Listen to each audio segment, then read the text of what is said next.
보시는 하나님의 말씀은 마태복음 25장입니다. 마태복음 25장 1절부터 13절 말씀입니다. 1절부터 갑니다. 그때에 천국은 마치 등을 들고 신랑을 맞으러 나간 열 처녀와 같다 하리니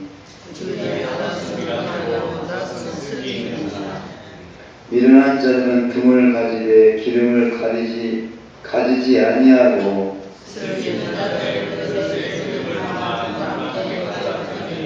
신랑이 도리용으로 다 졸며 잤으에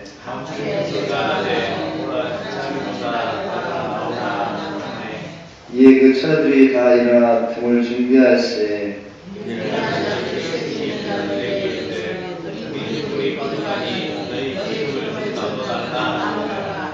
슬기는 자들이 대답하여 이르되 우리와 너희가 슬기에 다 부족할까 하노니 차라리 파는 자들에게 가서 너희 쓸 것을 사라 하니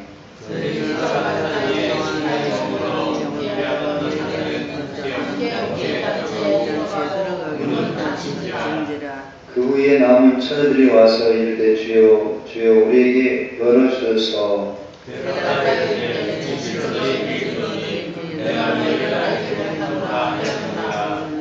같이 봉독합니다. 그러면 깨어있으라 너희는 그날과 그때를 알지 못하느니라. 아멘. 오늘 말씀은 열처녀 비유라고 말씀을 하고요. 등불 처녀 비유라고 말씀을 하면 등불 처녀 비유라고 하는 말은 어쩌면 생소할지도 모르겠습니다. 우리 많이 열처녀 비유, 슬기로운 바로 처녀, 미련한 바로 처녀에 대한 얘기를 많이 들었을 것입니다. 이 비유의 핵심은 또 여전히 천국에 대한 말씀입니다. 천국 백성이 되어서 이 땅에 주님이 다시 오시는데 그때 깨어있으라는 말은 깨어있기 위해서 준비해야 된다는 말씀으로 들었을 것입니다. 하지만 오늘 열처녀의 비유의 핵심은 그 택한 사람과 택하지 않은 사람을 구분하는 그런 말씀인 것입니다. 천국 백성이 된 자와 천국 백성이 아닌 자를 구분하는 말씀인 것입니다. 여기에 미련 다처녀가 나오는데 미련 다처녀는 사실 하나님 택하지 않아서 그들이 기름을 준비할 때 그때 오신 것입니다. 여기 오늘 천국에 대해서 말씀드리고자 하는데 천국은 하나님이 주인이 되어서 다스린 나라가 천국인데요. 신약성경에 보면은 하나님께서 아들에게 위임했습니다. 그래서 천국은 아들의 나라입니다. 이런 의미에서 천국의 주인은 이제는 아버지께서 아들에게 다 위임했기 때문에 예수님이 천국의 주인이십니다. 그러면 예수님이 말씀하신 천국은 인간이 주인이 아니라 또 인간을 위한 그런 모임이 아니라 예수님이 주님으로서 예수님을 위한 모임이 천국이고 교회인 것입니다.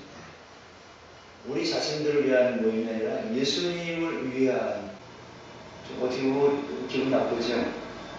예수님을 주인으로, 이를 말한다는 말은 예수님을 주인으로 여기지 않으면 천국 백성이 될 수 없다고 하는 것입니다.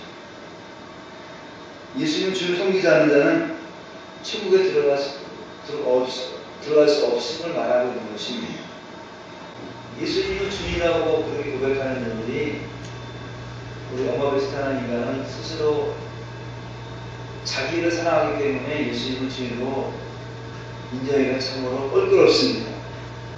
은혜 받는 사람도 끊임없이 자기가 먼저 주인으로 살려고 하기 때문에 그렇습니다. 우리 인간은 내가 지금 감기가 들려서도 이 감기가 들린 이 감기가 사실은 남이 죽을 병보다 더 중요시 여기는 것이 우리의 모습입니다. 그래서 우리는 끊임없이 자기밖에 모르는 그런 사람. 감기가 사실은 아무것도 아니잖아요. 근데 자기 무식을 하기 때문에 내 감기가 우리 주변에 살고 있는 죽을 것보다 더 심각하게 보는 것이 우리 모습이라는 것입니다. 이런 인간의 사고방식을 알고 있는 예수님께서는 이 땅에 다시 오시는데, 이 땅에 오시는 이유는 예수님을 사랑하는 자를 구원해 주시고 그까지 자기 자신을 자기를 포기하지 못한 사람을 돌아오시는 것입니다. 주님께서는 지금도 이 세상 안에 오늘 본문 말씀처럼 천국 갈 자와 가지 않은 자를 구분하러 오셨습니다. 천국에 마치 등을 들고 준비한 사람이 천국 백성이라는 것을 말씀하고 있는데요. 이런 사람은 슬기로운 자라고 얘기했고, 반대로 기름과 등을 준비하지 못한 사람을 미련한 사람이라고 하는데요. 주님이 이 땅에 그 신랑으로 오시는데, 신부는 되게 이스라엘 나라에 결혼은 어느 때 하냐면요, 밤에 합니다. 깜깜한 밤에 하거든요. 덥기 때문에 하는 것입니다.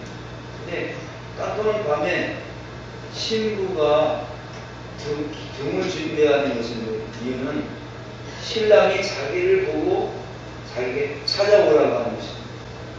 깜깜한 밤에 신부가 등을 준비하는 것은 주님, 신랑 내가 여기 있습니다. 나에게 찾아오십시오. 라고 하는 것입니다.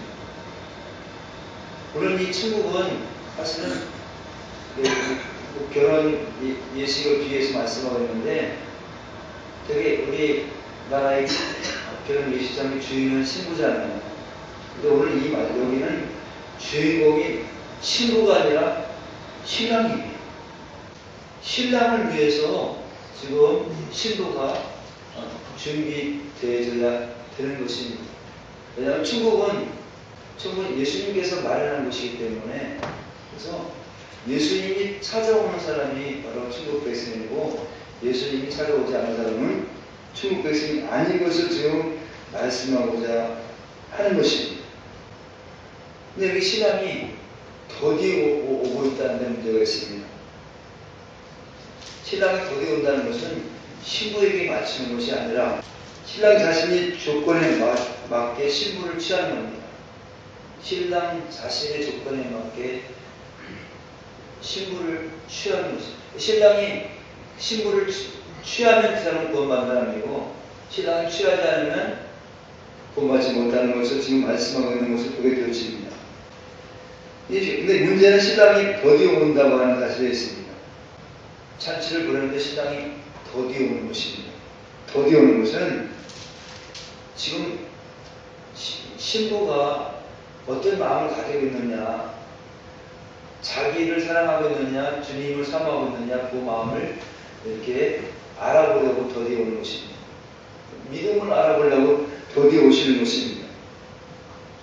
하지만 누가 진짜 신랑을 사랑하고 있는지를 지금 확인하고 싶어서 예수님은 더디 오시는 것입니다. 오늘 신랑, 여기 비유의 말씀 보면은 신랑이 손녀들에게 간 시점이 미련 가르치다가 기름을 준비하러 나갔을 때, 그때 주님이 찾아왔습니다.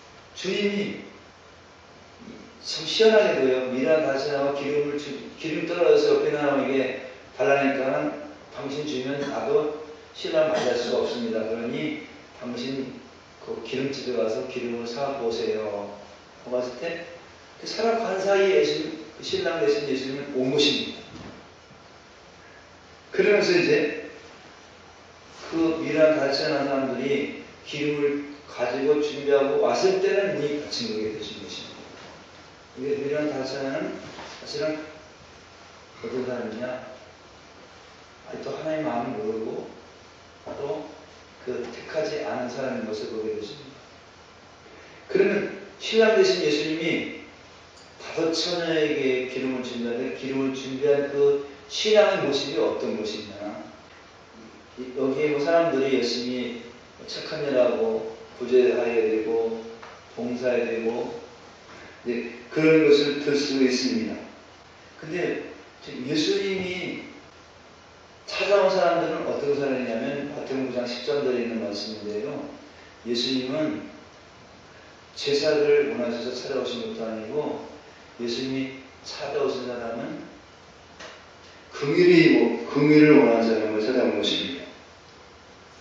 예수님이 찾아온 사람은 긍휼을 원하는 사람에게 찾아온 것이지 제사 드린다고 다 찾아온 것이 아닙니다. 예수는 제사를 원치 않는다고 말씀하셨습니다. 마태복음 10장에 보면 예수는 제사를 원치 않았다. 제사는 예배지요.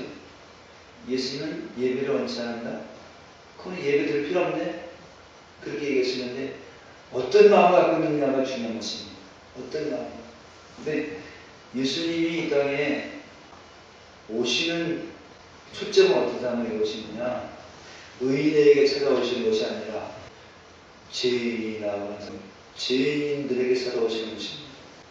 근데 우리가 마태복음 25장에 있는 말씀은 오랫동안 이런 말을 들었을 것입니다. 우리가 신랑을 맞으려면 열심히 준비를 해야 되는데 그 준비가 기도이다, 선한 일이다, 봉사다, 충성이다, 헌신이다. 그렇게 열심히 기도한 사람이 기도가 쌓이면 어떤 마음이 들까요? 기도가 쌓이면 난 남들보다 기도 많이 하기 때문에 의로운 사람이야. 그런 생각이 들겠죠? 또 내가 열심히 가족들은 돈을 가지고 부지하고 봉사하고 그러면 사람들이 막 인정해 주잖아요. 저 사람 참 좋은 일을 한다고. 좋은 일을 한다고 하면은 그러면 또 여전히 그러면서 이제 칭찬해 주면 그럼 그 칭찬해 주고 제가 함시는 것입니다. 그럼 그런 마음속에 예수님이 찾아오시냐 이 말이죠.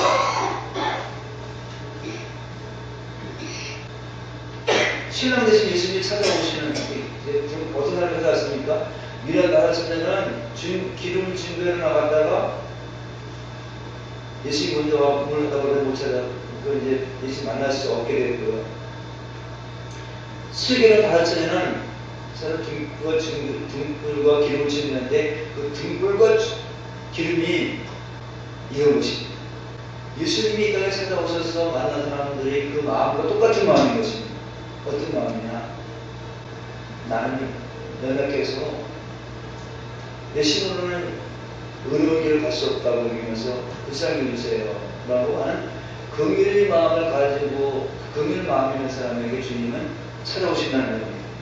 주님은 어떤 사람에게 이 마지막에 다시 심판할 때 늘 신랑 되신 예수님은 찾아오시느냐면 옷 차려입고 또 내가 힘이 있고 능력이 있는 그런 여기 있는 사람이 찾아오시는 것이 아니라 내가 말씀을 읽고 생활하다 보는데 끊임없이 내 안에는 의의가 없고 악한 존재이다라고 이렇게 고백하는 사람에게 주님은 오신다는 거예요. 주님은 우리 예배를 원치 않는 것이 아니라 예배를 원하는데 예배 드릴 때마다 우리는 정성을 다해서 드리는 그런 마음도 필요하지만 더 중요한 마음은 내가 주님의 은혜가 아니고는 살 수가 없습니다. 그런 마음이 필요하다는 것입니다. 내 힘으로는 열심히 해서 살아보는데 주님을 만나는 것이 막혀 있습니다. 그러니 나를 불쌍히 주세요. 다른 말하면 내가 죄인입니다. 그래서 용서받을 수밖에 없는 그런 사람입니다. 라고 그런 마음을 가지고 예배할 때 주님은 그 예배를 받으신다는 것입니다. 마찬가지입니다. 예수님 다시 심판하러 오실 때 그때 심판하러 재림지로 오실 때 그때 주님이 어떤 사람을 찾아오셔서 품고 혼잔치에 참여해서 우리를 들어 올리시냐면 하나님 나는 이런 공로가 있습니다. 이런 법적이 있습니다. 나는 이렇게 목회를 30년, 50년 해서 이렇게 이런 업적이 있습니다. 공로가 있습니다. 나는 이렇게 목회하면서 성전을 이렇게 줬습니다. 라고 하는 그런 마음들을 이런 말도 참 많이 합니다. 특별히 목사님들 은퇴하고 난 다음에 은퇴식 때 업적을 그 얘기하거든요. 자기 업적을 많이 이렇게 얘기하는데, 그럴 때 주님 오시면 그런 사람들을 맞아줄까요? 그런 마음들은 미련한 다처녀의 모습일까요? 슬기로운 다처녀의 모습일까요? 미련한 다처녀의 모습이 무엇입니까? 슬기로운 다처녀의 모습은 어떤 사람이냐? 주님 마음은 아닙니다. 주님 마음, 주님은 어떤 사람이 오셨느냐? 형식적인 제사. 그냥 제사만 열심히 주일 예배, 수요 예배, 3일 예배 이런 예배만 많이 드렸기 때문에 오신 것이 아니라, 예배 드리면서 날마다 내 자신을 비춰볼 때, 말씀을 통해서 내 자신을 비춰볼 때 내 안에는 원치 않은 악이 있었어. 이 악 때문에 예수님을 십자가에 죽였고, 그래서 끊임없이 예수님을 내 안에서 나오는 이기심의 욕심 때문에 예수님을 거절하고, 또 이웃 사람들을 내가 상처 주고 아픔 주는, 그래서 이런 죄인, 용서받을 수밖에 없는 죄인이다 라는 마음을 가지고 예배하는 사람들을 주님은 찾아오시고, 또 마지막 심판 때 그런 사람들을, 그런 신앙 고백하고 신앙을 갖고 있는 사람을 마지막 재림하실 때, 심판할 때 그분들을 뽑으셔서 다시 한나라에 함께 올라가시려고 하는 것을 그래서 보여주고 있습니다. 기독교는 바로 이런 신앙 고백하는 것이 진정한 신앙입니다. 이것을 복음이라고 하는데요. 착한 일을 하고 사회복지 사업을 하고 환경운동하는 것이 기독교의 핵심이 아닙니다. 이런 것은 소리에서 다 할 수 있고요. 지금 또 국가에서도 하게 되죠. 또 개인도 할 수 있습니다. 이런 것들을 하면 교회는 복지사업 같은 거 하면 많은 교회 사람들 많이 모을 수 있습니다. 하지만 이런 교회는 진리한 교회가 아닐 수 있습니다. 진리한 교회는 복음 전하는 곳입니다. 복음은 나는 끊임없이 예수에는 의가 나오는데, 의 되신 신랑 되신 예수님이 나에게 찾아오셔서 나를 만나주신 걸 구원해 주신 것 때문에 합니다 라고 하는 것이 복음인 것입니다. 제가 이런 말 한다고 해서 교회가 그러면 소외된 사람들을 애면해야 되느냐, 가난한 사람들, 고아들을 애면해야 되느냐, 그건 또 아닙니다. 고아들을, 또 복지 사업을 해도 되고 안 해도 되는 것입니다. 하지만 교회는 예수님이 찾아오신 조건은 내가 죄인이다 라고 할 때 주님은 나에게 변함없이 나를 거절하지 않고 나에게 다가오시는 것입니다. 그래서 교회는 항상 자기가 죄인임을 깨닫게 해야 하는 것입니다. 그리고 그 죄를 위해서 주님의 십자가가 필요하다는 것을 깨우쳐주는 것이 교회입니다. 이것을 항상 알게 해야 하는 것입니다. 이것이 기름과 등불을 준비하는 깨어있는 신부의 모습입니다. 그래서 기름과 등불을 준비하라고 해서 우리가 열심히 뭐를 만들어 가자고 하는 것이, 오늘날 많은 교회들을 얘기했지만 사실 성경적으로 비춰볼 때는 주님이 일적으로 주님이 나에게 찾아오시는 그 마음을 비춰볼 때는 좀 빗나갔다고 하는 것입니다. 주님이 찾아오시는 슬기로운 다처녀의 모습은